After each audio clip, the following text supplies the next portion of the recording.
বাংলাদেশ জামায়াতে ইসলামের বিরোধী দলের ভূমিকার কোনো অভিজ্ঞতা নাই। ওনারা বিএনপিকে ফেসড বলে, আওয়ামী লীগকে ফেসড বলে। আর যদি আপনি ইতিহাস দেখেন তাহলে ওনারা আওয়ামী লীগের সরকারের পার্ট ছিল, বিএনপি সরকারের পার্ট ছিল।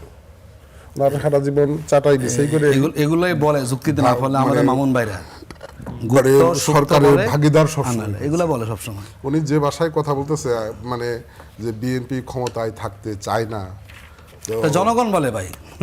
ঠিক আছে, জনগণের আস্থা নিয়ে তো বিএনপি 200 অধিক আসন নিয়ে জাতীয় সংসদে নির্বাচিত হয়েছে। বিএনপি চাচ্ছে না জনগণের যে রাষ্ট্র সংস্কারের যে আকাঙ্ক্ষাটা, এই আকাঙ্ক্ষার সাথে এক ধরনের আমি বেইমানি বলবো, মানে সুনির্দিষ্ট কোনো সময় বেঁধে দেওয়া নাই। এই সংকটটা সামনে আরো লম্বা হতে পারে, এই সংকটটা সামনে আরো গভীর হতে পারে। যেহেতু বাংলাদেশে তেল উৎপাদন হয় না, আপনি তাদের উপর নির্ভর করতে হবে। কাজেই ওই বিষয়টা মাথায় রেখে আপনাকে ভবিষ্যৎ পথ চলতে হবে। এইখানে ফুয়েলের অভাবে এখন পর্যন্ত কোনো মেশিনারিজ বন্ধ হয়ে গেছে, কোনো ইন্ডাস্ট্রি বন্ধ হয়ে গেছে, এইরকম সংকট কিন্তু এখন পর্যন্ত দেখাতে হয় নাই। বরং সরকার অত্যন্ত পরিকল্পিতভাবে আমার জানা মতে টেক্সটাইল মিলসের অনেক ফ্যাক্টরি বন্ধ হওয়ার আমার কাছে আছে। আর আমার জানা মতে এরকম কোনো তথ্য কোনো সংবাদেও আসে নাই। এরকম কোনো তথ্য কিন্তু আজকেও কিন্তু জাতীয় সংসদে মাননীয় জ্বালানি মন্ত্রী একটি বিবৃতি দিয়েছেন। উনি বললেন আমরা সহযোগিতা করতে চাই। ওনারা কিন্তু দাঁড়িয়ে কেউ বলে নাই যে আমরা এটা একটা আমরা সমন্বয়ের ভিত্তিতে এটা মোকাবেলা করতে চাই। প্রেস নোটে কি বলছে যে গত বছরের তুলনায় আরো বেশি তেল সরবরাহ জ্বালানি আছে। এবং আপনি দেখেন যে যুদ্ধের কথা উনি বললেন, 6টি দেশকে ইরানের গভর্নমেন্ট এক্সাম্পশন দিয়েছে যে তাদেরকে আটকাবে না, হরমুজ দিয়ে আসতে পারবে। তার মধ্যে 6টার মধ্যে বাংলাদেশ আছে। আমেরিকা বা ইউরোপিয়ান কান্ট্রির জন্য যে নিষেধাজ্ঞা, আমার জন্য সেটা নাই। তাহলে বিশ্ববাজারের দোহাই দিয়ে তো এখানে লাভ নাই। মনে করি একটা সংকট সবাই আমরা জানি, মানুষও জানে যে একটা সমস্যা হচ্ছে, একটা যুদ্ধ চলছে। তখন সেখানে সমস্যাকে এটাকে আপনার ক্রেডিট না দেখিয়ে সমস্যা খোলা করে বলুন যে আমরা এভাবে চাচ্ছি, আপনারা হেল্প করুন। জনগণ হেল্প করতে রাজি আছে, কিন্তু জনগণকে নানাভাবে তথ্য গোপন করে এই যুগে আসলে ডিজিটাল গ্লোবাল ভিলেজের যুগে এসে তথ্য গোপন করে টিকে থাকা যান, এটা আমরা বলবো। আজ করা আলাপে আমাদের সাথে অতিথি হিসেবে রয়েছেন 3 জন সম্মানিত অতিথি। তাদের সাথে পরিচয় করে দিতে চাই। শুরুতেই আমার সাথে রয়েছেন শাহ মোহাম্মদ ওয়ারেস আলী মামুন, সংসদ সদস্য বিএনপি। আমার সাথে রয়েছেন হাসান তারিক চৌধুরী, সুপ্রিম কোর্টের আইনজীবী ও রাজনীতি বিশ্লেষক, এবং রয়েছেন অ্যাডভোকেট আতিকুর রহমান, কেন্দ্রীয় কর্মপরিষদ সদস্য, বাংলাদেশ জামাতে ইসলামী। আসসালামু আলাইকুম। আপনাদের 3 জনকে স্বাগত জানাচ্ছি আজকের আয়োজনে। শুরুতেই করা আলাপে আমরা যে বিষয়টি আনতে চাচ্ছি সেটি হচ্ছে গণভোট অধ্যাদেশ সংসদে উত্থাপন হবে না, এমন কথা জানিয়েছে বিএনপি। ফলে অধ্যাদেশটা আগামী 12 এপ্রিল স্বয়ংক্রিয়ভাবে বাতিল হবে। বিএনপি বলছে অধ্যাদেশ ব্যবহার করে গণভোট হয়ে যাওয়ায় ভবিষ্যতে ব্যবহার না থাকায় অধ্যাদেশটি পাশের প্রয়োজন নেই। এতে 12 ফেব্রুয়ারির গণভোট অবৈধ হবে না। সরকারি দলের এই সিদ্ধান্তে নোট অফ ডিসেন্ট দিয়েছে জামাত। শুরুতে অ্যাডভোকেট আতিকুর রহমান, আপনার কাছে আসতে চাই। আপনি যদি বলেন যে আপনারা যে 15টি বিষয়ে ভিন্ন মত দিয়েছেন, আপনাদের প্রধান আপত্তির যে বিষয়গুলো সেগুলো কি কেবল রাজনৈতিক, নাকি এর পেছনে বৃহত্তর কোনো সাংবিধানিক সংকটের আপনি আশঙ্কা করছেন, আপনি এবং আপনারা? জি, ধন্যবাদ আপনাকে, ধন্যবাদ আমাদের সহ-আলোচক যারা এখানে আসছেন, এবং দেশবাসীকে আমরা শুভেচ্ছা এবং সালাম জানাচ্ছি। দেখুন, একটা সেটেল ইস্যুকে নিয়ে কিন্তু অহেতুক সরকারি দল রাজনৈতিক পরিস্থিতি গোলাটে করার চেষ্টা করছে। আমি এটি আমাদের কাছে মনে হচ্ছে বিএনপি চাচ্ছে না জনগণের যে রাষ্ট্র সংস্কারের যে আকাঙ্ক্ষাটা, এই আকাঙ্ক্ষার সাথে এক ধরনের আমি বেইমানি বলবো। কারণ যে দেশে 24-এর 5ই আগস্ট একটা বিপ্লব হয়েছে, বিপ্লবের পরে অনেকগুলোই আমাদের সাংবিধানিক প্রক্রিয়া বাধাগ্রস্ত হয়েছে, এটা বিএনপিও যেন আমরাও জানি। দেখুন, যদি আমরা এখানে আপনাকে সুনির্দিষ্টভাবে বলি, আমাদের যে সংবিধানটা আছে, আমাদের সংবিধান আর্টিকেল 123-তে বলা আছে সংসদ বাংলা 90 দিনের মধ্যে ইলেকশন হতে হবে। সেখানে কিন্তু সংবিধান লঙ্ঘন নিয়ে কোনো কথা বিএনপির পক্ষ থেকে বলা হয়নি। 106 যে আর্টিকেলটা আমাদের সংবিধানের, যে সুপ্রিম কোর্টের আপনি রেফারেন্স শুনানি করবেন, শুনানি কিন্তু হয় না, সব পলাতক ছিলেন। নানা বিষয় কিন্তু অনেকগুলো সাংবিধানিক দিক একটা গণবিপ্লবের পরে এটাকে স্বাভাবিক থাকে না। তো সেই সময় এদেশের মানুষের মধ্যে দীর্ঘ সময় আমাদের যে ফ্যাসিবাদী কাঠামো দেশে ছিল এবং যেই কারণে জনগণ সেই বিপ্লবে অংশগ্রহণ করেছে, যাতে সেই জায়গাতে রাষ্ট্রটা বেরিয়ে আসে এবং জনগণ তারা একটা রাষ্ট্র সংস্কার চেয়েছে, সংবিধান সংস্কার চেয়েছে, দেখুন, এবং সংস্কারের প্রস্তাব হয়েছে এবং দীর্ঘ সময় বিএনপি ঐকমত্য কমিশনে তারা গিয়েছেন, 30টি বিষয়ে ঐকমত্য পোষণ করেছেন, সবই ঠিক আছে।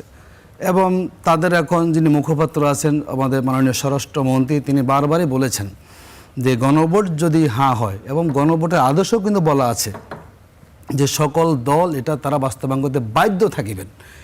এই অবস্থায় যখন গণভোট হলো, আমাদের বিরোধী কিংবা আমরা যখন সেখানে ছিলাম ওই সময় আমরা বলেছি বারবার, আমাদের আশঙ্কা ছিল, কারণ বিএনপির অতীত ইতিহাস বলে তারা কথা দিয়ে কথা রাখে না।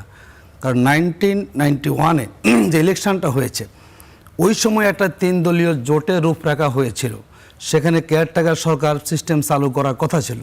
ওনারা ক্ষমতায় এসেছেন, সিস্টেমকে আর অগ্রসর করেননি, আবার দীর্ঘ আন্দোলন সংগ্রাম করে সে দাবি জনগণকে আদায় করতে হয়েছে।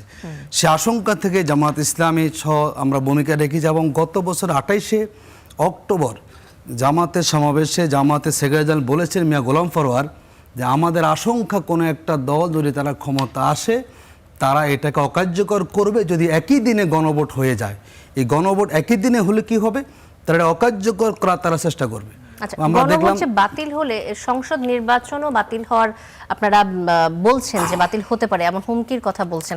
আপনারা কি এই দাবি করছেন? এটা খুবই বাস্তব। দেখুন, আপনি যদি বলুন, প্রশ্ন চলে আসে। দেখুন, আমি একই নির্বাচন কমিশন, দেখুন নির্বাচন তফসিল ঘোষণা করেছে কারা? নির্বাচন কমিশন করেছে না?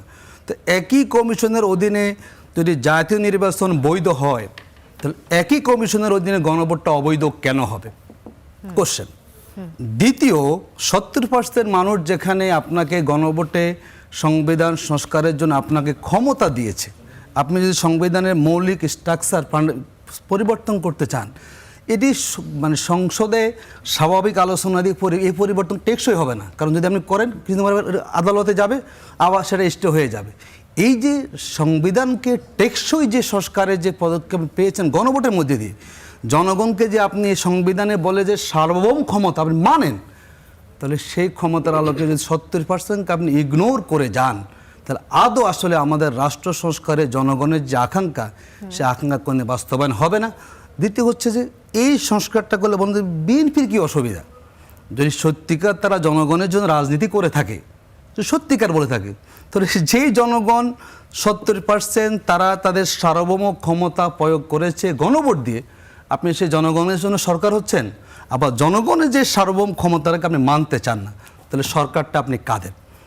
থার্ড হচ্ছে, এই সংস্কার মানলে কি অসুবিধা? তার মানে আওয়ামী লীগ যেভাবে রাষ্ট্রযন্ত্রকে দলীয়ভাবে, পারিবারিকভাবে, দলীয় প্রতিষ্ঠানে তারা পরিণত করেছিল, আমাদের কাছে মনে হচ্ছে একই। কারণ আমরা দেখেছি বিগত সময়ে আওয়ামী লীগ এবং বিএনপি রাষ্ট্র প্রশাসনের ক্যারেক্টার সেম। তারাও হয়তো একইভাবে আওয়ামী লীগের মতো এই রাষ্ট্রটাকে ব্যক্তিগত কিংবা কোনো পরিবারের দলীয় প্রতিষ্ঠানে পরিণত করতে বাধাগ্রস্ত মনে করছেন জুলাই সনদটাকে, যার জন্য যেটাকে তারা ওই রকম করে বাস্তবায়ন করতে মানে চাচ্ছেন না, ওনাদের মতে বাস্তবায়ন করবেন। তো কেন করবেন?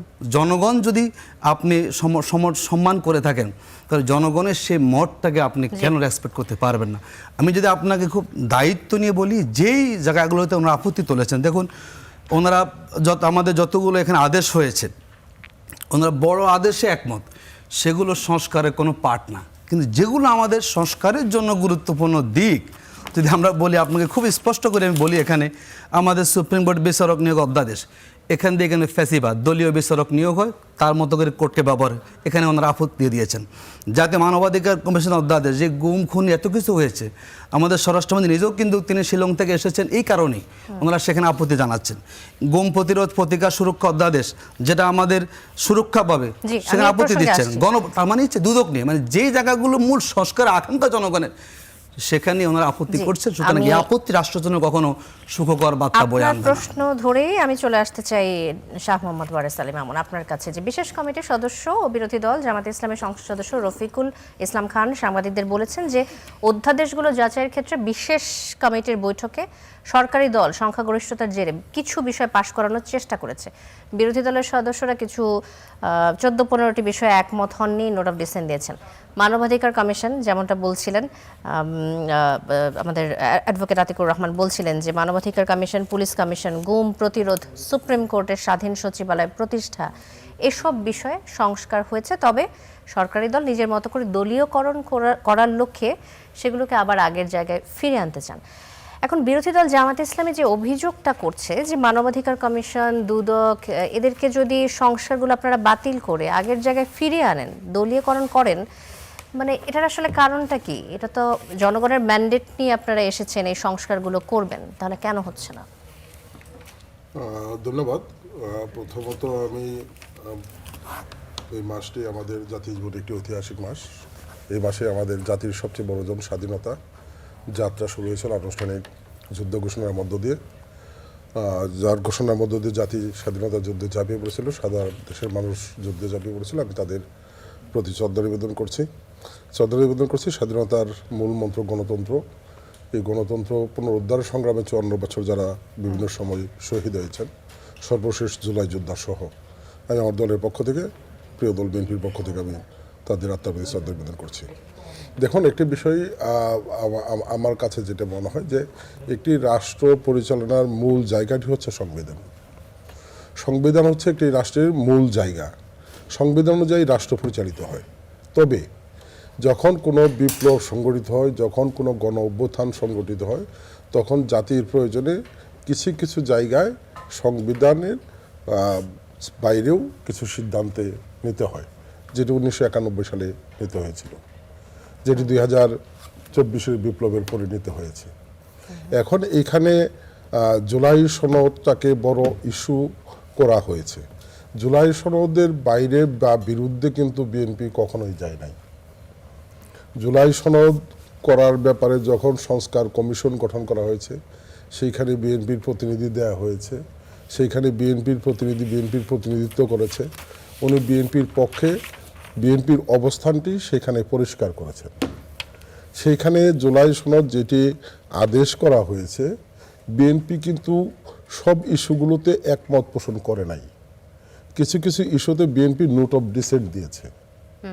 সংস্কার কমিশন সেই বিষয়গুলো নিষ্পত্তি ছাড়াই জুলাই সনদ ঘোষণা করেছেন। বিএনপি কিন্তু সেই জায়গাগুলোতে আপত্তি আছে, নোট অফ ডিসেন্ট আছে। কাজেই সংস্কার কমিশন যে বিষয়গুলোর সিদ্ধান্ত নিয়েছে, বিএনপি কিন্তু প্রথম থেকেই সব বিষয়গুলোর সাথে একমত পোষণ করে। যে বিষয়টি অ্যাড্রেস করলেন অ্যাডভোকেট আতিকুর রহমানের, যে বিচার বিভাগের বিষয়টি, আপনি এখানে কি আপনাদের নোট অফ ডিসেন্ট ছিল? এখানে আমি আপনাকে বলি, আমি স্পেসিফিকলি না বলে আমি কিছু বিষয় বলি। এখানে কিছু বিষয় আনা হয়েছে এমনভাবে, আপনি গণভোটের কথা বলা হয়েছে, এখানে জাতীয় নির্বাচনটাকে আপনি খাটো করে দেখার কোনো সুযোগ নেই। জুলাই বিপ্লবের জন্মটা কোথা থেকে? জুলাই বিপ্লবের জন্মটা হলো যে 2008 সালে আওয়ামী লীগ ক্ষমতায় আসার পরে উনি যে তত্ত্বাবধায়ক সরকারের কথা বললেন, সেই তত্ত্বাবধায়ক সরকার কিন্তু বিএনপি সরকারের সময় প্রবর্তিত।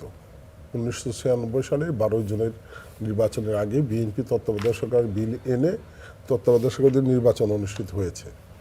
সেই তত্ত্বাবধায়ক সরকার ব্যবস্থা বাতিল করার কারণে পরবর্তী সময়ে নির্বাচনী সংকট তৈরি হয়েছে। এই সংকটের থেকে বের হওয়ার জন্য বিএনপি টানা 16 বছর নিরপেক্ষ সরকারের নির্বাচনের দাবিতে সংগ্রাম করেছে। এই সংগ্রাম থেকে কিন্তু আজকের যে আমরা জুলাই বিপ্লবের কথা বলছি, এই জুলাই বিপ্লব কিন্তু বিচ্ছিন্ন কিছু না। আপনি যদি দেখেন, গতকালকে ওনাদের একজন মাননীয় সংসদ সদস্য বলেছেন যে আমরা রক্ত দিয়েছি, সংগ্রাম করেছি বিধায় আপনারা স্বরাষ্ট্রমন্ত্রী হয়েছেন, প্রধানমন্ত্রী হয়েছেন। 2006 সালের চিত্র যদি আপনি দেখেন, 2006 সালে আজকের প্রধানমন্ত্রীকে মেরে ফেলার জন্য 2007 সালে তার উপর অমানসিক নির্যাতন করা হয়েছিল। একটি মায়ের কাছে তার সন্তান হচ্ছে সবচেয়ে প্রিয় এবং মূল্যবান। বেগম খালেদা জিয়া তার 2 সন্তানকে মৃত্যুর মুখে রেখে কিন্তু সেই সময় দেশ ছেড়ে যায় নাই। এদেশের মানুষের মুক্তির সংগ্রামে, স্বপ্নে, গণতন্ত্র মুক্তির স্বপ্নে আমরা পরবর্তী সময়ে একটি সুষ্ঠু নির্বাচনের দাবিতে দীর্ঘদিন সংগ্রাম করে এসেছি।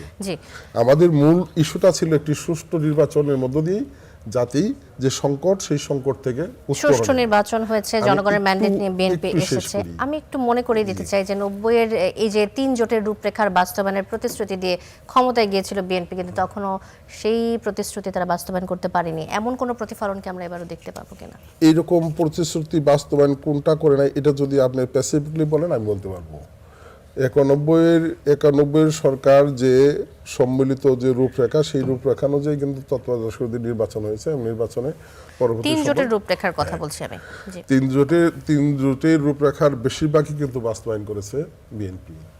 এবং 91-এর যে আন্দোলন, সেই আন্দোলনের মূল নেতৃত্ব দিয়েছে কিন্তু বিএনপি।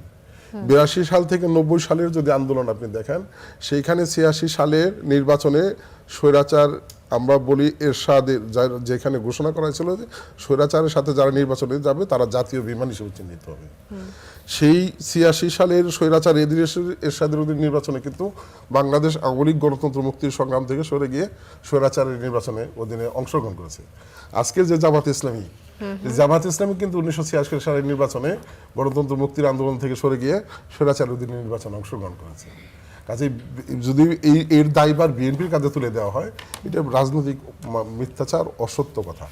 বিএনপি সবসময় জনগণের পক্ষে সংগ্রাম করেছে, গণতন্ত্রের পক্ষে সংগ্রাম করেছে এবং গণতন্ত্রের পক্ষে বিএনপি সবসময় অবস্থান নিয়েছে। এখন জুলাই সনদটাকে আপনি জনগণের যে ম্যান্ডেট, এখানে জনগণ, আমরা যে কথাটা বারবার বলছি যে আমাদের মূল ইস্যুটি ছিল যে এই অবৈধ সরকারের পতন এবং একটি অবাধ সুষ্ঠু নিরপেক্ষ নির্বাচনের মধ্য দিয়ে গণতান্ত্রিক সরকার প্রতিষ্ঠা করা, জনগণের ভোটে নির্বাচিত সরকারের মধ্য দিয়ে আগামী দিনে আপনি দেশ কিছুক্ষণ আগে পরিচালনা বলছিলেন করা। যে জাতীয় নির্বাচনকে ছোট করে দেখার সুযোগ নেই, তো একই দিনে হওয়ার জাতীয় নির্বাচন এবং গণভোটকে কি ছোট করে দেখার সুযোগ না, আছে কি? গণভোটকে কিন্তু আমরা ছোট করে দেখছি না। আচ্ছা, সংকটটা যেখানে তৈরি হয়েছে সেইখানে আমি কিন্তু আবারও বলছি যে জুলাই সনদ বা জুলাই বিপ্লব, এটি কিন্তু বিএনপি এর বাইরে না, এদের মূল নেতৃত্ব বিএনপি।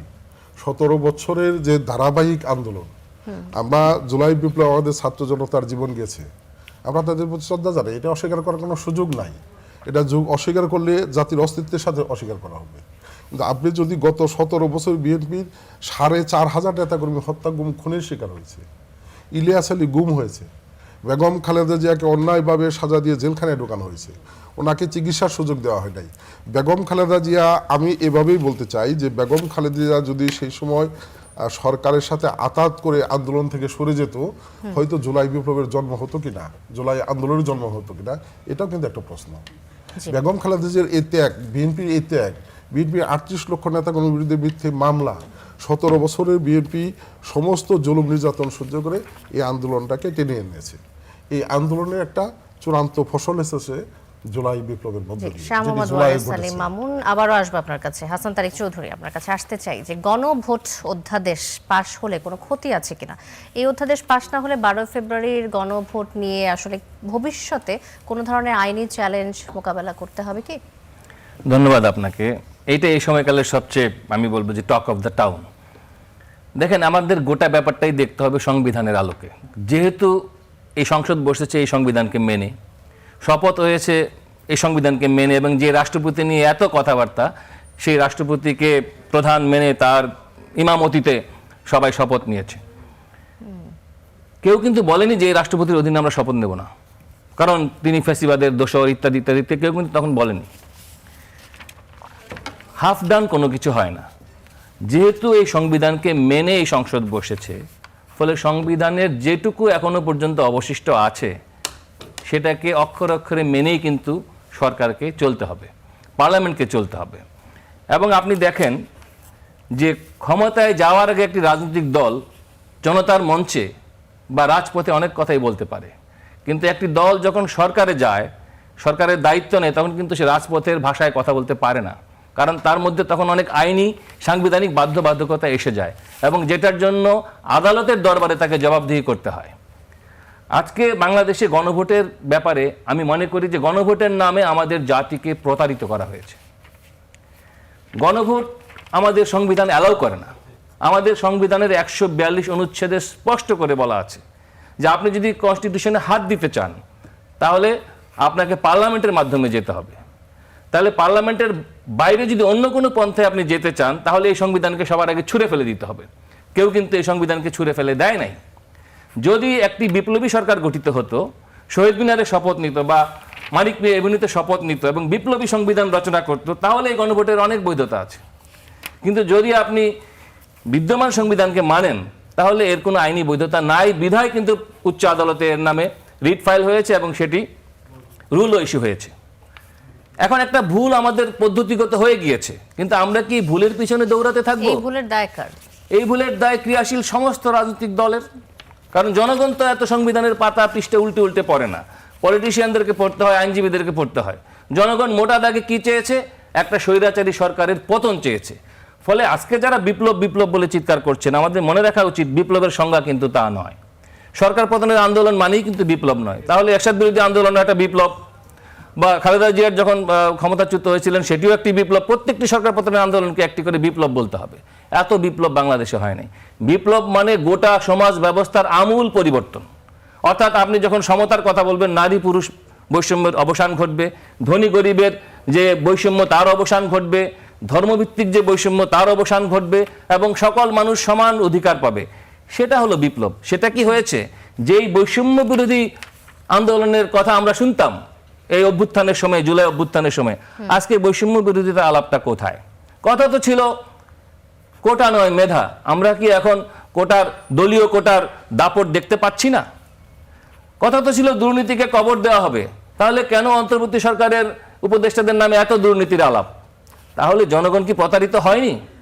আজকে পত্রিকায় দেখলাম যে অন্তর্বর্তী সরকারের একজন উপদেষ্টার পিএস এর দেশ ত্যাগের উপরে নিষেধাজ্ঞা আরোপ করা হয়েছে। কেন? এমনটা তো কথা ছিল না। কথা হলো, আমি এটার কোনো আইনি জটিলতা দেখি না। যেহেতু এখন একটা কনস্টিটিউশনাল পার্লামেন্ট আছে এবং পার্লামেন্টে একটা সাফিসিয়েন্ট মেজরিটি নিয়ে একটা দল ক্ষমতায় আছে, সেই দল সম্পর্কে আমারও অনেক সমালোচনা আছে এবং তাদের পদক্ষেপ নিয়ে ভবিষ্যতে অনেক মত দ্বিমত হতে পারে। কিন্তু আমাদেরকে তো একটা জায়গা থেকে শুরু করতে হবে। সেটি হলো কনস্টিটিউশনের কোন কোন জায়গাগুলো জনস্বার্থ বিরোধী এবং সেই জায়গাগুলো সংশোধন করার ক্ষমতা এই পার্লামেন্ট রাখে। মানে আপনারা সংশোধনের পক্ষে কথা বলছেন, কিন্তু সংস্কার না, যেটি নিয়ে আসলে সংশোধন কি সংস্কার নয়?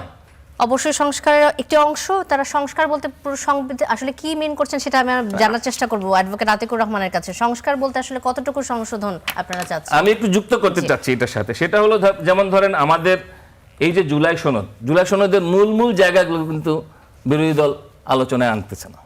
যে গুম কমিশন ইত্যাদি কমিশন কিন্তু মূল জায়গা না। ঝামেলাটা বাড়ছে হলো আপনি কনস্টিটিউশনের মৌলিক কাঠামোতে যখন হাত দিচ্ছেন তখনই কিন্তু 142 অনুচ্ছেদ চলে আসছে।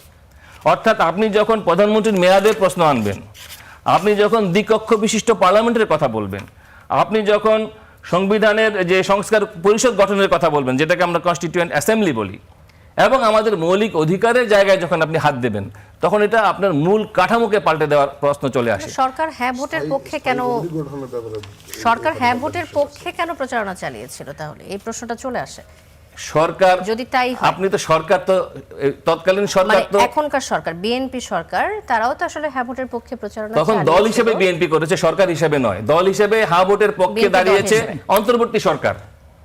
দল হিসেবে বিএনপি হ্যাঁ ভোটের পক্ষে প্রচার চালিয়েছে, এটা নির্জলা সত্য। আবার একই রকম ভাবে আমরা ন্যাক্কারজনক ভাবে দেখলাম যে তৎকালীন অন্তর্বর্তী সরকার তারাও কিন্তু সরকারি টাকা ব্যয় করে হ্যাঁ ভোটের পক্ষে প্রচার চালিয়েছে। জনগণের মধ্যে তো এমন ভোটারও ছিল যারা না ভোটে ভোট দিয়েছে, বাকি 30% তো না ভোটে ভোট দিয়েছে, তারাও তো ট্যাক্স দেয়। তো তাদের টাকা ব্যয় করে কি হ্যাঁ ভোটের পক্ষে সরকার প্রচার চালাতে পারে? যুক্তিসঙ্গতভাবে সেটা পারে না। ফলে একটা পক্ষপাতদুষ্ট অসাংবিধানিক গণভোটকে কখনোই কন্টিনিউ করা যেতে পারে না। এটাকে সংশোধন করার জন্য এখন পার্লামেন্ট আছে এবং তারা চাইলে সেটা সহজেই করতে পারে। তাহলে তখনকার অন্তর্বর্তী সরকার বিএনপি দল হিসেবে এবং জামাতে ইসলামী দল হিসেবে, বিরোধী দলগুলো সবাই আসলে হ্যাঁ ভোটের পক্ষেই প্রচারণা চালিয়েছে। কিন্তু এখন আসলে তাহলে দ্বন্দ্ব কেন হচ্ছে? এখন কেন কনফ্লিক্ট আসছে? তখনও কিছু কিছু জায়গায় বিএনপির পক্ষ থেকে নোট অফ ডিসেন্ট ছিল। অর্থাৎ এই সংস্কার কমিশনের প্রস্তাব নিয়ে, জুলাই সনদের ব্যাপার নিয়ে, অধ্যাদেশের কিছু বিষয় নিয়ে বিএনপির মধ্যে মতবিরোধ ছিল। আবার বেশ কিছু জায়গায় সকল দলের একটা ঐক্যমতের জায়গাও ছিল। পার্লামেন্ট এখন গঠিত হয়েছে একটা অংশগ্রহণমূলক, আমি বলবো আওয়ামী লীগের মতো বড় দলকে বাইরে রেখে হলেও একটা অংশগ্রহণমূলক নির্বাচন হয়েছে এবং সেই নির্বাচনের মধ্য দিয়ে যে মানুষ ভোটের অধিকারটা ফেরত পেল, এটাকে দেখতে হবে অত্যন্ত গঠনমূলক দৃষ্টিভঙ্গি থেকে। এখন যারা সংসদে দাঁড়িয়ে আপনার ওই জাতীয় সঙ্গীতকে অপমান করে, লাখো শহীদের রক্তরঞ্জিত যে জাতীয় সঙ্গীত সেটাকে যখন অপমান করে, তাদের মুখে তো আসলে দেশপ্রেম ইত্যাদি শোভা পায় না।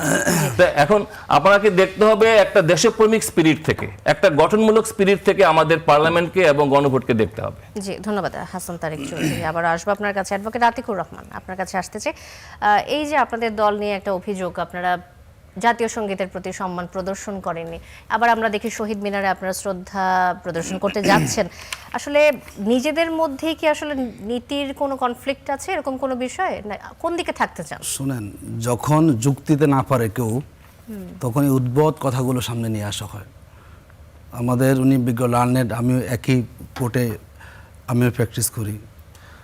আমি ভাবছি উনি একটু আইনি ব্যাখ্যা দিবেন, দেখলাম না, উনি আসলে আইনি ব্যাখ্যা না দিয়ে উনি যে কথাগুলো আমাদের আমি সেই ব্যাখ্যাটা দিচ্ছি। উনি যেটা কথা তুললেন যে ট্যাক্সের সুবিধা, ওই যে 2 কোটি মানুষ ভোট দিয়েছেন, আচ্ছা আমি যে ট্যাক্স দিই আমি কি সব ট্যাক্সের সুবিধা পাই? এটা কোনো যৌক্তিক কথা হলো? বাংলাদেশে যত মানুষ ট্যাক্স দেয় এই ট্যাক্সের সব বেনিফিট কি সবাই কি পায়? আমি কি সরকারি কোনো সুবিধা নিচ্ছি? আমি ট্যাক্স আমি দিচ্ছি না। তো 2 কোটি মানুষকে ভোট দেয় নাই, এই জন্য গণভোট হবে না, এটি আসলে একদম খুব সিলি একটা মানে ইনফরমেশন। এটা আমার কাছে যৌক্তিক মনে হয় না। দ্বিতীয় যেটা আমি প্রথম থেকে আসি, যেটি আমাদের ওয়ারেস আলী মামুন ভাই বলেছেন, আমাদের মাননীয় সংসদ সদস্য, গণভোটটা কেন হলো বলুন? 30টা বিষয় ঐক্যমত হয়েছে, সবাই সমাজে স্বাক্ষর করেছেন, বিএনপি নোট অফ ডিসেন্ট দিয়েছেন। যেহেতু সব দল একমত হয় নাই, তার জন্যই তো গণভোট। তো গণভোট যখন বিজয়ী হয় তখন আমি ব্যক্তি ইন্ডিভিজুয়াল আপনি কী মত দিলাম এটা কেন হইল না, এটা কোনো গুরুত্ব থাকে না। আচ্ছা বলুন তো, আপনি কি সংবিধানটা জনগণের জন্য না? তো 70% জনগণ চেয়েছে আমাদের সংবিধান সংস্কার হোক। আপনি বলছেন না, হবে না, আপনাকে সংবিধান গিলে খেতেই হবে, এই সংবিধান যা আছে তাই আপনি করবেন। একই সুরে কথা কিন্তু বিগত ফ্যাসিবাদের ওই নেতারা কিন্তু বলতেন। আমি আপনার কাছে আছি। আপনাদের জ্যেষ্ঠ আইনজীবী শিশির মনির বলেছেন যে গণভোট বাতিল হলে সংসদ হুমকিতে পড়বে। এখন জামাত এই বিষয়টিকে নিয়ে উচ্চ আদালতে যাওয়ার কোনো পরিকল্পনা করছে কিনা? আমরা সেই বিষয়ে আসছি। দেখুন, যেটি বলেছেন ওয়ারেস ভাই, যে তত্ত্বাবধায়ক সরকার বিএনপি দিয়েছে, এটা কি এমনি দিয়েছে? 172 দিন হরতাল করতে হয়েছে আমাদেরকে ওই সময়। মাগুর উপনির্বাচন দেখেন, যেটা ছিল 3 দলীয় জোটের, অবাধ সুষ্ঠু নির্বাচন হতে হবে, মাগুর ইলেকশন আমরা সবাই জানি।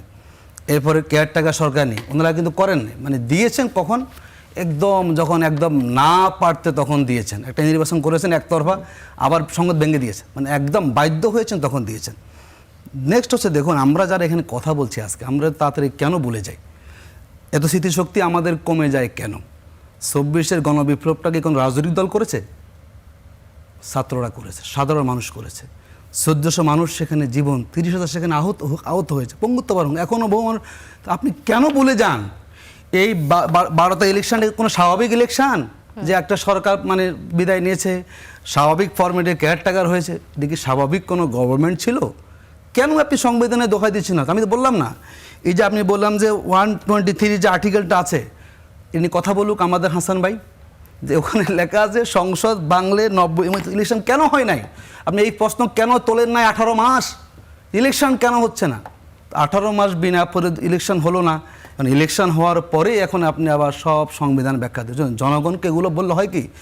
সারাদিন আপনি দেখবেন, আমি তো মনে করি এই জুলাই সনদ ইস্যুতে একটা শুরুতেই সরকার বড় ধাক্কা খেয়েছে।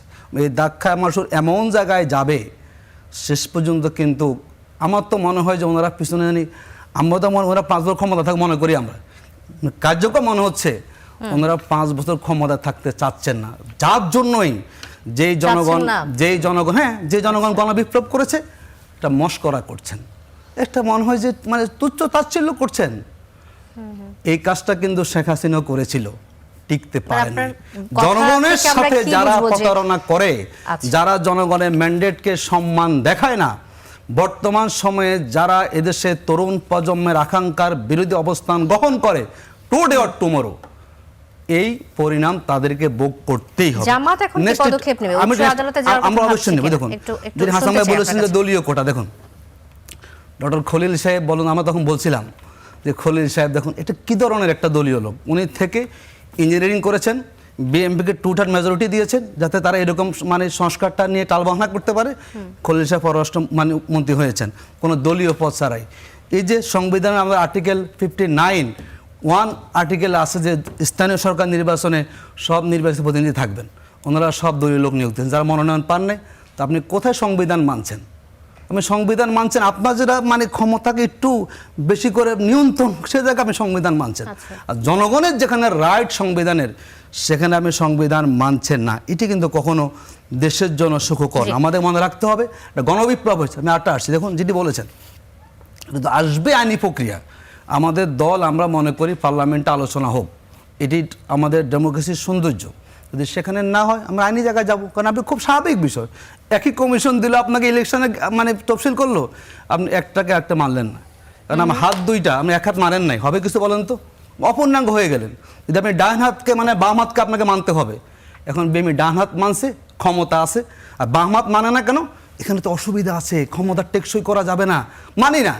যদি আপনাকে অঙ্গ প্রত্যঙ্গকে মানতে, পুরোটা মানতে হবে। আপনি ইলেকশন কমিশনের একটা অংশকে মানলেন, ওকে মোস্ট ওয়েলকাম, আরটা মানলেন না, অবশ্যই অবশ্যই। আমি তো বললাম ওনারা নিজেরা কিন্তু গর্তে অলরেডি পা দিয়ে ফেলেছেন, এটা থেকে ওঠা অনেক কঠিন হবে।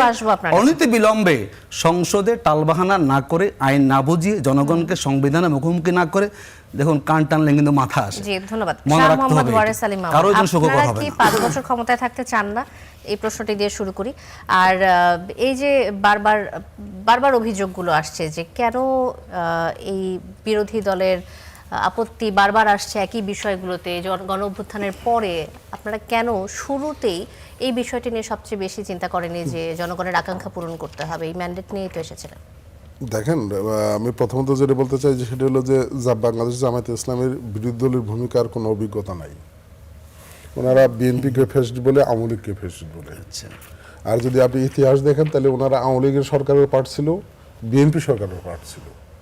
ওনারা সারা জীবন চাটাই বিছাই করে এগুলোই বলে যুক্তিতে না ফলে আমাদের মামুন ভাইরা সরকারের ভাগিদার সবসময় এগুলা বলে সবসময়। উনি যে ভাষায় কথা বলতেছে, মানে যে বিএনপি ক্ষমতায় থাকতে চায় না, জনগণ বলে ভাই। ঠিক আছে, জনগণের আস্থা নিয়ে তো বিএনপি 200 অধিক আসন নিয়ে জাতীয় সংসদে নির্বাচিত হয়েছে। এটা কি অস্বীকার করার সুযোগ আছে আপনার? সুযোগ নাই। আপনি দেশপ্রেমের কথা বলেছেন, যদি আপনি দেখেন বাংলাদেশ জামায়াতে ইসলামের মাননীয় আমির মহোদয়, উনি 21শে ফেব্রুয়ারিতে শহীদ মিনারে যখন ফুল দিতে গিয়েছিলেন, ওনাকে সামওয়ান সাংবাদিক প্রশ্ন করেছিলেন যে আপনারা এতদিন যে কথা বলেছেন যে আজকে যাবে শহীদ মিনার আসলেন, স্মৃতিসৌধে আসলেন, তা আপনার অতীত অবস্থানের সাথে এখানে ভিন্নতা দেখা দিল।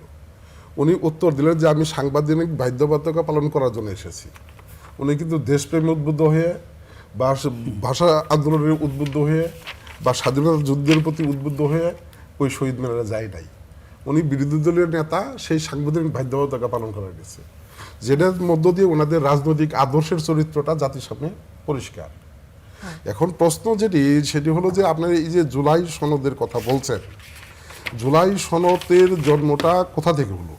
জুলাই সনদে আপনি উনি বললেন যে এই জুলাই বিপ্লবের কিন্তু রাজনৈতিক দলের কোনো ভূমিকা নাই। এই কথাটা একজন রাজনৈতিক নেতা হিসেবে উনি বললেন, আমার কাছে মানে ওনাদের বাস্তব তো ছাত্র আন্দোলন আমরা সেখানে ওনাদের ভূমিকা থাকতে না পারে, কিন্তু বিএনপির ধারাবাহিক 2006 থেকে 2024 পর্যন্ত বিএনপির ধারাবাহিক আন্দোলন, বিএনপি একটি মুহূর্তের জন্য সরকার পতনের আন্দোলন থেকে বিচ্যুত হয় নাই। বেগম খালেদা জিয়া জেল খেটেছেন, অসুস্থ হয়েছেন, চিকিৎসা পান নাই, মৃত্যুর মুখে চলে গেছেন, আন্দোলন থেকে বিচ্যুত হন নাই। 3.5 মাস গুলশান কার্যালয়ে অবরুদ্ধ ছিলেন, আন্দোলন থেকে বিচ্যুত হন নাই। বিএনপির ইলিয়াস আলী সহ অসংখ্য নেতাকর্মী হত্যা, গুম, খুনের শিকার হয়েছে, বিচ্যুত হন নাই। নিশ্চয়ই রাজনৈতিক দল হিসেবে বিএনপি ছিল। জি অবশ্যই, সময় কম আমি দিচ্ছেন। একটা সম্পূরক প্রশ্ন আমি সম্পূরক ক্লিয়ার করি, তারপরে আপনি সম্পূর্ণ প্রশ্নে যান। সেইখানে এই যে এই 16 বছরের ধারাবাহিক আন্দোলনের বিপ্লবটা ঘটেছে জুলাই মাসে, যে কারণে এটা জুলাই বিপ্লব। আজকে আপনি এই জুলাই বিপ্লবে ওনার কথাই যদি আমি সঠিক বলি, উনি বলেছেন যে এখানে ছাত্ররা জীবন দিয়েছে, শ্রমিকরা জীবন দিয়েছে, পেশাজীবীরা জীবন দিয়েছে, বিভিন্ন শ্রেণীর মানুষ দিয়েছে, রাজনৈতিক নেতারাও জীবন দিয়েছে। আমার জামালপুর জেলায় এই জুলাই আন্দোলনে 18 জন শহীদ হয়েছেন, এর মধ্যে 18 জনই বিএনপি পরিবারের সন্তান। একজন ঢাকা ক্যান্টনমেন্ট স্কুলের দশম শ্রেণীর ছাত্র সাখাওয়াত সদ্য, একজন গার্মেন্টস শ্রমিক আছে, একজন মুদি দোকানদার আছে, একজন নাইট গার্ড আছে। এইরকম বিভিন্ন শ্রেণীর মানুষ তো রাজনৈতিকভাবে উদ্বুদ্ধ হয়েই এই আন্দোলনের সাথে সম্পৃক্ত হয়েছে। এখানে রাজনৈতিক দলের ভূমিকা নাই, আর ওনারা এইটার সমস্ত সুযোগ নিতে চাচ্ছেন। এই জায়গাটাতে যেটা কন্ট্রাডিকশন দেখা দিয়েছে, জুলাই বিপ্লবটায় এক একজন এক এক প্রস্তাব করেছেন। ছাত্র প্রতিনিধিরা তাদের একটা প্রস্তাব আছে, জামাত ইসলামের একটা প্রস্তাব আছে, বিএনপির একটা প্রস্তাব আছে, অন্যান্য পেশা শ্রেণীর মানুষের মতামত নেওয়া হয়েছে। বাট এটির সম্মিলিত যে মতামত, সেই মতামতের ভিত্তিতে কিন্তু জুলাই সনটি হয় নাই। সেখানে বিএনপির কিছু নোট অফ ডিসেন্ট আছে, আপত্তি আছে। আবার বিএনপি যেগুলো আপত্তি দিয়েছে সেখানে হয়তো জামাত ইসলামের সমর্থন নাই, সেখানে হয়তো অন্য কোনো রাজনৈতিক দলের কিছু কিছু জায়গায় দ্বিমত আছে। যে কারণে এই জুলাই সনদ যেটা আমরা বলছি, এটা কিন্তু সম্মিলিত সিদ্ধান্ত না। আর আরেকটি যদি আপনি দেখেন, সবচেয়ে মজার ঘটনা যে আজকে যারা জুলাই বিপ্লব নিয়ে, জুলাই সনদ নিয়ে এত কথা বলছেন, সেই ছাত্র প্রতিনিধিরা যেদিন জুলাই সনদ স্বাক্ষর হয়েছে, প্রাথমিকভাবে খসড়া স্বাক্ষরিত হয়েছে, যেই 5 আগস্টে ছাত্ররা শহীদ হয়েছেন, বিভিন্ন শ্রেণীর মানুষ শহীদ হয়েছে, সরকারের পতন হয়েছে, সেই দিন কিন্তু সেই ছাত্র প্রতিনিধির অনেকেই এইখানে স্বাক্ষর না করে তারা কক্সবাজার চলে গিয়েছিলেন। প্রথমত কিন্তু বাংলাদেশ জামাত ইসলামী এর সাথে দ্বিমত পোষণ করেছিলেন। আচ্ছা, আমাদের বক্তব্যটা হলো যে জুলাই বিপ্লবের, আমার প্রশ্নটা হচ্ছে বিএনপি আপনি আছেন, আমি আপনার কাছে আছি, আরো কিছুক্ষণ থাকবো। আমার প্রশ্নটার উত্তর আপনার কাছ থেকে নিতে হবে যে এই যে গণঅভ্যুত্থানের কথা আপনি বলছেন যে বিএনপি অনেক দাবিদার এই গণঅভ্যুত্থানের ফসল হিসেবে, যে ফ্যাসিস্ট সরকারের পতনের দাবিদার। অনেক বছর বিএনপি ক্ষমতায় ছিল না, আন্দোলন করেছে, সবকিছুর সাথে জড়িত ছিল, সবই ঠিক আছে। কিন্তু ছাত্র জনতার এই যে আন্দোলন, এখানে আসলে বিএনপির ভূমিকা নিয়ে কি আসলে প্রশ্ন আসে না? কারণ আমরা তো শুরুতে দেখলাম ছাত্র থেকে শুরু হলো, তারপর মানুষের ঢল নামলো। রাজনৈতিক দলগুলোর অবস্থান কতটা স্পষ্ট ছিল বলে আপনি মনে করেন? আপনি দেখেন, ছাত্রদের আন্দোলনটা যখন দানা বাঁধল, যখন সাধারণ ছাত্রদেরকে রাজপথে হত্যা করা হলো, তখন কিন্তু অভিভাবকরা রাজপথে নেমে এসেছে, শিক্ষকরা রাজপথে নেমে এসেছে, বিভিন্ন শ্রেণীর মানুষ রাজপথে নেমে এসেছে, সাংবাদিকরা রাজপথে গিয়েছে। বিএনপি কিন্তু তখন এই আন্দোলনের সাথে কৌশলগতভাবে সরাসরি সম্পৃক্ত হয় নাই, এটা আপনাকে খেয়াল করতে হবে। বিএনপি কিন্তু তখন বলেছিল, ছাত্র প্রতিনিধি কিন্তু তখন বলেছে যে এই আন্দোলনটা আমরা সরকার পতনের আন্দোলন না, এই আন্দোলনটা আমাদের বৈষম্য বিরোধী ছাত্রদের কোঠা সংস্কার আন্দোলন। এই আন্দোলনকে আমরা ভিন্ন খাতে নিতে চাই না। এবং ওই সময় কৌশলগত কারণে বিএনপি প্রকাশ্য অবস্থানে আসে নাই। বাট আপনি যদি খেয়াল করেন, এই আন্দোলনটা যখন ছাত্র প্রতিনিধিরা গ্রেপ্তার হওয়ার পরে ডিবি অফিসে গিয়েছিল, তারা কিন্তু আন্দোলন কর্মসূচি প্রত্যাহারের, যেভাবে হোক তারা হয়তো চাপে পড়ে বলেছে, প্রত্যাহারের একটি ঘোষণা এসেছিল। কৌশল করে কিন্তু তাদের বিকল্প নেতৃত্ব তৈরি করে আবার এই আন্দোলন সচল করা হয়েছে। এর পিছনে কি বিএনপির ভূমিকা নাই? এর পেছনে কি বিএনপির চেয়ারম্যানের ভূমিকা নাই? এর পেছনে কি সারা দেশে বিএনপির নেতাকর্মীদের ভূমিকা নাই? জামালপুরে এই আন্দোলনের পক্ষে মিছিল করতে গিয়ে আমি হামলার শিকার হয়েছি, আমার ছাত্রদলের এক কর্মীর হাত ভেঙে দেওয়া হয়েছে। এরকম সারা দেশেই কিন্তু আমরা নির্যাতনের, হামলার শিকার হয়েছি। কিন্তু মূল কথাটা হচ্ছে যে জুলাই সনদটাতে সকলের ঐক্যমতের ভিত্তিতে এটি হওয়া উচিত। যেটা এখানে কিছু কন্ট্রাডিকশন আমি ক্লিয়ার করে দিই। আমাদের উনি আইনি ব্যাখ্যা দিয়ে বলেছেন, দেখেন গণভোটটারও একটি সাধারণ মানুষ এটা কতটুকু জেনেছে, কতটুকু বুঝেছে আমি জানি না। এখন এখানে আমরা 4 জন বসেছি, উনি সাদা রঙের কাপড় পরেছেন, আপনি কালো রঙের কাপড় পরেছেন, আমি আকাশি রঙের কাপড় পরেছি, উনি আকাশি রঙের কাপড় পরেছেন।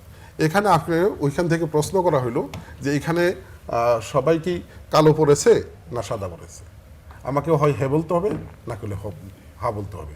আমি যদি হ্যাঁ বলি তাহলে আমারটাও কালো হয়ে যাবে, আর আমি যদি না বলি তাহলে সব অস্বীকার করা হবে। তা আসলে সব মিলিয়ে নির্বাচন নিয়ে একটি ষড়যন্ত্র চলছিল, এবং এটি জামাত ইসলাম কিন্তু এই নির্বাচনের আগেও কিন্তু বহুবার এই কথাগুলো বলেছে যে আমরা নির্বাচন হতে দিব না, নির্বাচন হবে না।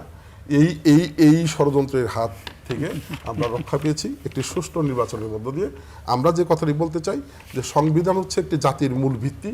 সংবিধান, এখানে আরেকটা কন্ট্রাডিকশন আমি ক্লিয়ার করে দিই আপনাকে। এখানে বলা হচ্ছে যে সংবিধান সংস্কার, সংবিধান পুরোপুরি কিন্তু বাতিল হয়ে যায় নাই, সংবিধান কিন্তু পুরোপুরি বিলুপ্ত করা হয় নাই। জি, আমরা বুঝতে সংবিধান পেরেছি। সংস্কারের প্রশ্ন এসেছে। সংবিধান যেই জায়গাগুলোতে সংবিধান জনস্বার্থ পরিপন্থী, উনি যেটি বলেছেন ওনার সাথে আমি একমত পোষণ করি, যেই জায়গাগুলোতে সংবিধান জনস্বার্থ পরিপন্থী সেই জায়গাগুলো সংশোধন করে আমরা আগামী দিনে সঠিক পথটা চলতে চাই, জন আকাঙ্ক্ষা পূরণ করে। এবং আপনাকে যদি মানে আপনার এই গণভোটের প্রতি শ্রদ্ধা জানিয়ে জুলাই বিপ্লবের প্রতি শ্রদ্ধা জানাতে হয়, তাহলে এটি ওনারাও একতরফা বললে এটি সমাধান আসবে না, আমরাও আমাদের অবস্থান থেকে একতরফা বললে এটি সমাধান হবে না। এটি আলোচনার মধ্য দিয়ে যৌক্তিক সমাধানগুলো আনতে হবে, শাহ যেটা মোহাম্মদ ওয়ারেস জাতির আলী সকলের মামুন। প্রত্যাশা পূরণ করবে। ধন্যবাদ। আবারও আসবো। ওনারা যে কথাটা আবারও আসবো বারবার আপনার কাছে। বলছেন যে বিএনপি ক্ষমতায় টিকে থাকতে পারবে না, বিএনপিকে আমার কাছে মনে হয় যে এত হালকা করে দেখা আপনাদের সঠিক হবে না। এই বিষয়টি বিবেচনায় নিয়ে আগামী দিনে কথা বলার চেষ্টা করবেন। ধন্যবাদ। জি, ধন্যবাদ। হাসান তারেক চৌধুরী, জুলাই যোদ্ধা সুরক্ষা অধ্যাদেশ এবং স্বরাষ্ট্রমন্ত্রীর যুদ্ধের ময়দানে ফয়সালা শীর্ষক মন্তব্য, এই ধরনের মন্তব্যকে আইনগতভাবে টেকসই কিনা? দেখেন, পলিটিক্যাল রেটোরিক্সে তো অনেক কথাই অনেকে বলে, কিন্তু আইনের কাঠামোর মধ্যে যখন আসতে হয় তখন স্পেসিফিক প্রস্তাব নিয়ে আসতে হয়। আমি জানি না যে স্বরাষ্ট্রমন্ত্রী কোনো স্পেসিফিক প্রস্তাব আদালতের সামনে বা পার্লামেন্টের সামনে এনেছেন কিনা। যদি সেটা তিনি আনেন তখন সেটা দেখা যাবে। কিন্তু এটা তো ঠিক কমন স্পিরিট, যেটা যে জুলাই যোদ্ধা যারা ছিলেন তারা, তাদের যে সুরক্ষা এবং তাদের যে প্রাপ্য অধিকার, এটা তো ন্যায্য অধিকার। আর তাদেরকে তো আইন বহির্ভূতভাবে কোনো কিছু করার কোনো সুযোগ নেই। প্রত্যেক কেউই জুলাই যোদ্ধা হলেও কেউ আইনের ঊর্ধ্বে না, আবার কেউ মুক্তিযোদ্ধা হলেও কিন্তু কেউ আইনের ঊর্ধ্বে না। যেটা আমরা দেখেছি যে মুক্তিযোদ্ধা পরিচয়ে যে চেতনা বাণিজ্য বাংলাদেশে হয়েছে, যে মুক্তিযুদ্ধের গোটা স্পিরিটটাকেই কলঙ্কিত করে দেওয়া হয়েছে। সুতরাং জুলাই যোদ্ধা পরিচয়ে যেমন মব এবং চাঁদাবাজি যেমন জায়েজ না, আবার মুক্তিযোদ্ধা পরিচয়েও মব, চাঁদাবাজি বা দুর্নীতি জায়েজ না। আপনি সুরক্ষাটা দিবেন কোন জায়গায়? যেটা আমাদের কনস্টিটিউশনের 26 থেকে এখন কি স্বাধীনতার ঘোষককে এটি নিয়ে প্রশ্ন তুলে সেটিকে আবার ইতিহাস পরিবর্তনের কোনো চেষ্টা করা হচ্ছে বলে মনে করেন আপনি? দেখেন, এগুলো এই বিতর্কগুলো মীমাংসিত। আমাদের আজকে ইন্টারনেটের যুগ। মজার বিষয়টা হলো আমরা প্রতি মুহূর্ত বিজ্ঞান এবং প্রযুক্তির সাথে থাকি, আবার সাথে সাথে বিজ্ঞান এবং প্রযুক্তিকে অস্বীকার করি। আমার হাতে যে মোবাইল ফোনটা আছে, আপনার হাতে যে মোবাইল ফোনটা আছে, সেটা কিন্তু প্রতিনিয়ত আপডেট নেয় এবং এটা অটোমেটিক্যালি হতে থাকে, কারণ আপডেট ছাড়া সে চলতে পারবে না। আমাদের সমাজটাও কিন্তু একটা আপডেট নেয় এবং আপডেটের ভিত্তি হলো বস্তুনিষ্ঠ তথ্য এবং প্রচলিত আইন।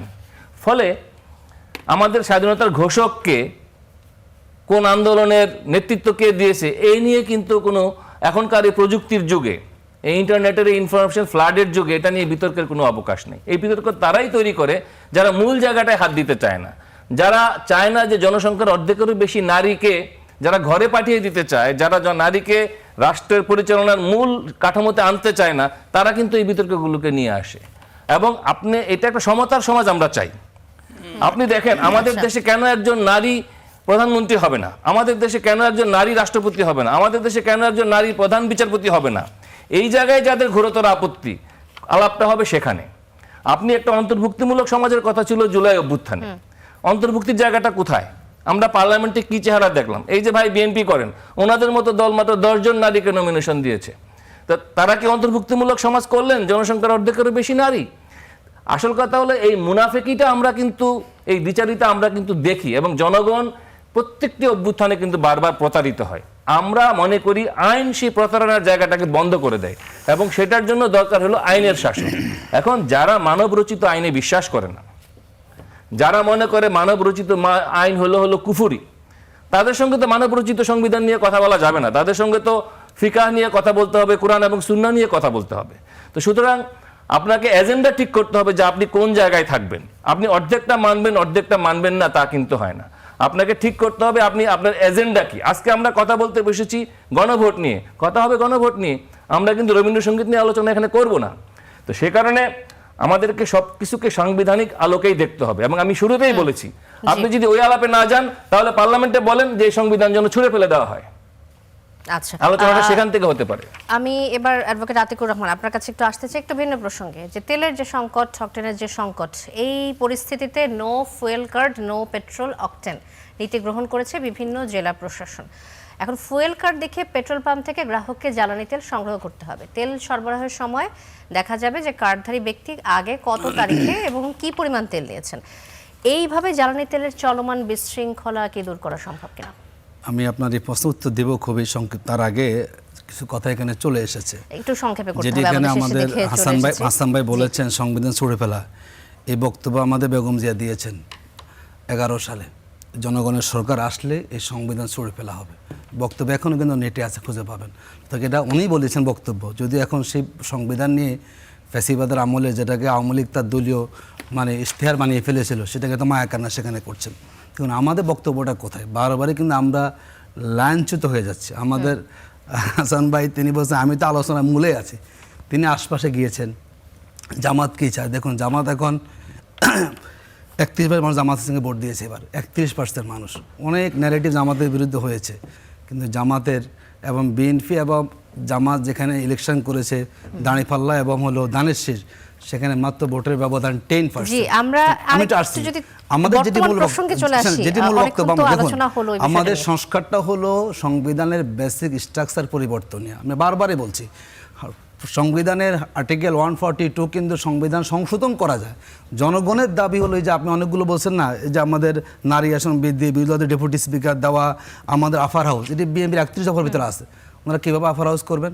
তো বেসিক স্ট্রাকচার পরিবর্তন করে তো গণভোটটা হয়েছে। যদি আপনি গণভোটকে নাই মানেন, আপনি আপনার মতো করে টুকটাক সংবিধান সংশোধন দিয়ে জনগণের প্রত্যাশা কখনো পূরণ হবে না।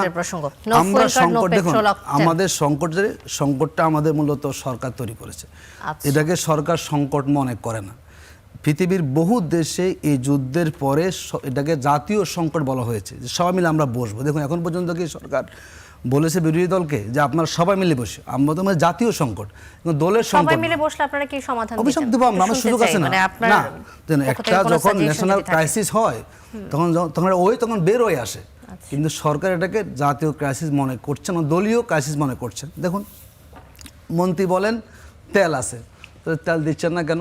বহু জায়গায় দেখলাম যে মানে তো তেল দেন সবাইকে, কেন আমাদের সংকট সঙ্গে তৈরি করছেন?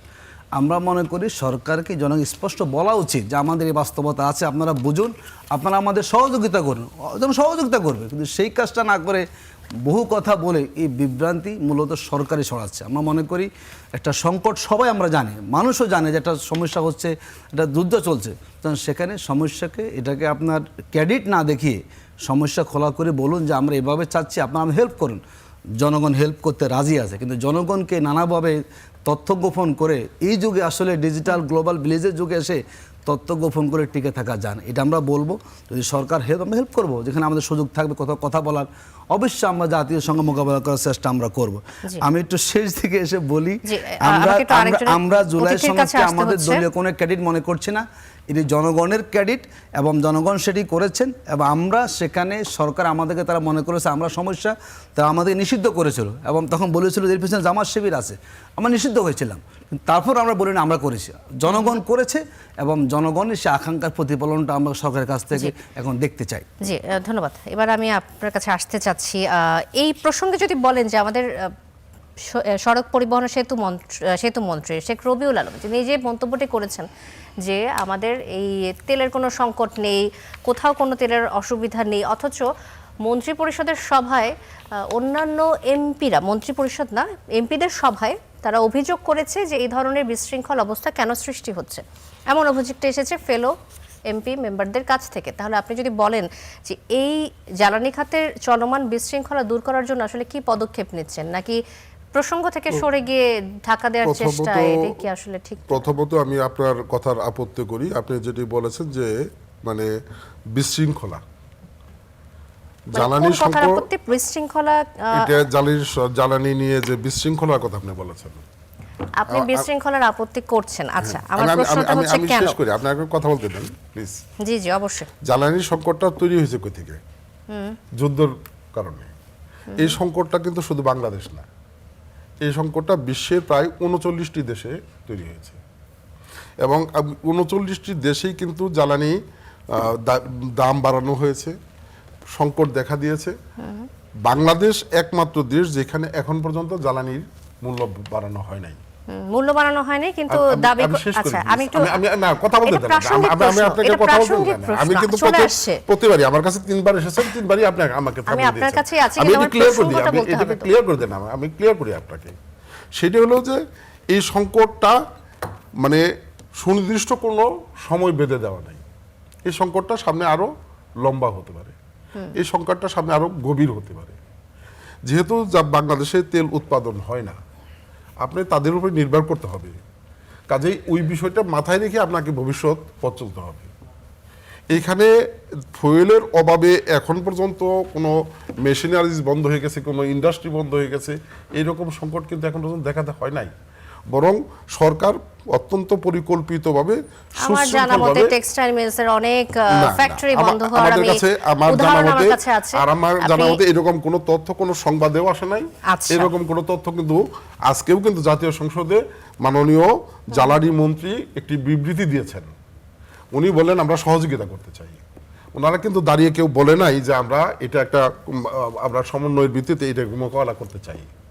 আচ্ছা আমি কি বলতে পারি, একটা প্রশ্ন করতে পারি? বিরোধী দলের অভ্যাস আপনি যদি যদি allow বিরোধিতা করেন। করা হয়, যে ওনারা রাষ্ট্রপতির যখন আসলেন বক্তৃতা দিলেন, ওনারা জাতীয় সংসদে হই হুল্লা করে ওনারা বেরিয়ে গেলেন।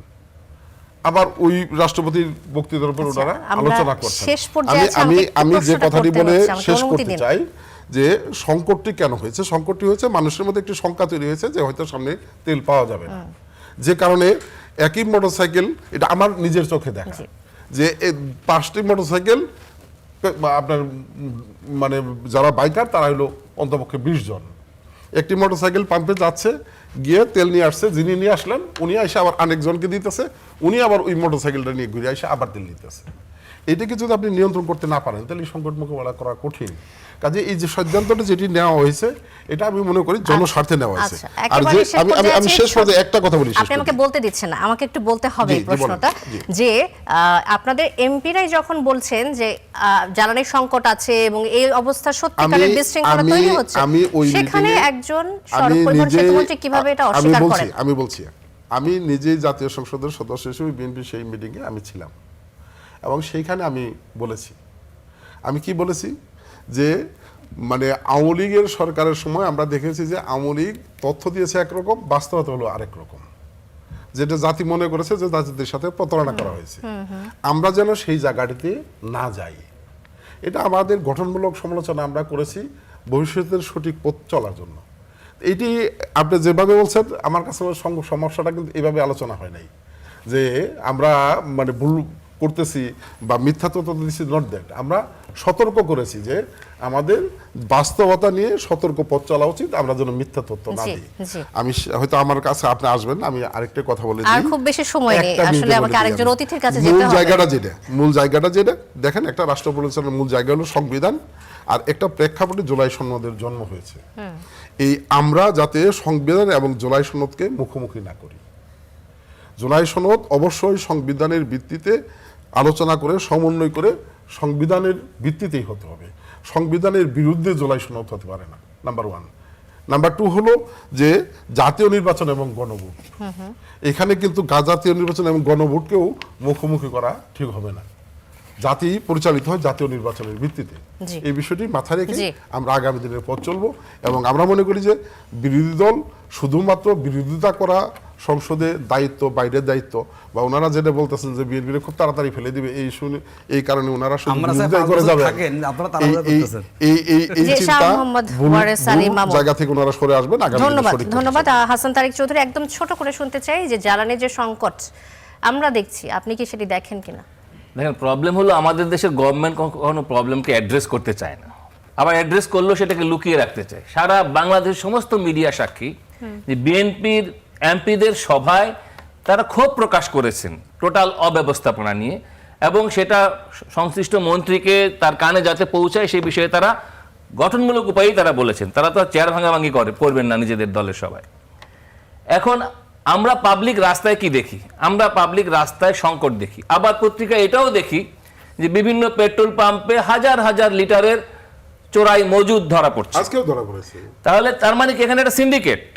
এই যে সিন্ডিকেটের সরকার, এই সিন্ডিকেটের দাপট আমাদের আদালতেও দেখেন, বিভিন্ন বারগুলোতে বিএনপির সিন্ডিকেট দখল করে রেখেছে। এই দখলদারের যে দখলি ফ্যাসিবাদী সংস্কৃতি, এই সংস্কৃতির মানসিকতা থেকেই কিন্তু প্রবলেমকে তারা অ্যাড্রেস করে না। অ্যাড্রেস করতে হবে। আবার প্রেস নোটে কি বলছে যে গত বছরের তুলনায় আরো বেশি তেল সরবরাহ জ্বালানি আছে। এবং আপনি দেখেন যে যুদ্ধের কথা উনি বললেন, 6টি দেশকে ইরানের গভর্নমেন্ট এক্সাম্পশন দিয়েছে যে তাদেরকে আটকাবে না, হরমুজ দিয়ে আসতে পারবে। তার মধ্যে 6টার মধ্যে বাংলাদেশ আছে। আমেরিকা বা ইউরোপিয়ান কান্ট্রির জন্য যে নিষেধাজ্ঞা, আমার জন্য সেটা নাই। তাহলে বিশ্ববাজারের দোহাই দিয়ে তো এখানে লাভ নাই। আপনি আসল জায়গায় আসেন। অনেক দিচ্ছে না, বিএনপি তেল সরবরাহ করেছে এবং এখন পর্যন্ত সরবরাহ করে যাচ্ছে। আমাকে শেষ করতে হচ্ছে, একদমই সময় কৃত্রিম শেষ। সংকট তৈরি করা হচ্ছে। কৃত্রিম সংকটের দায় কার? দুঃখিত। সংকটের দায় সরকারের। কৃত্রিম সংকটের দায় সরকারকে নিতে হবে। আমি অত্যন্ত দুঃখিত, আমাকে শেষ চাই না করতে সরকার হচ্ছে। মুখোমুখি লঙ্ঘন করুক। আপনাদের জনগণের প্রত্যাশা সরকার জুলাই সনদ যে রায় সে বাস্তবায়ন করুক। আমরা আশা করি সরকার জি, সেই এই প্রত্যাশা আমাদের প্রত্যাশা সবার। পূরণ অনেক করবে। ধন্যবাদ। এবং জনগণকে কারো একটা দলীয় শাহ মোহাম্মদ ওয়ারেস সালিম, এটা আহমদ জুলাই অ্যাডভোকেট সনদ, আব্দুর কারো রহমান, দলীয় হাসান তারেক সম্পদ চৌধুরী, না। তিনজনকে জনগণকে অসংখ্য এটা ধন্যবাদ। জুলাই সকলের নেওয়ার সম্পদ, কোনো সুযোগ নেই। এটা সকলের সমন্বয়ে আমরা গঠিত আমরা হচ্ছে। সেটাই দর্শক, চাই। এই ছিল আজকের কড়া আলাপে। অনেক ধন্যবাদ এতক্ষণ সাথে থাকার জন্য। সংবিধানকে অস্বীকার করেন, এটা ভুল।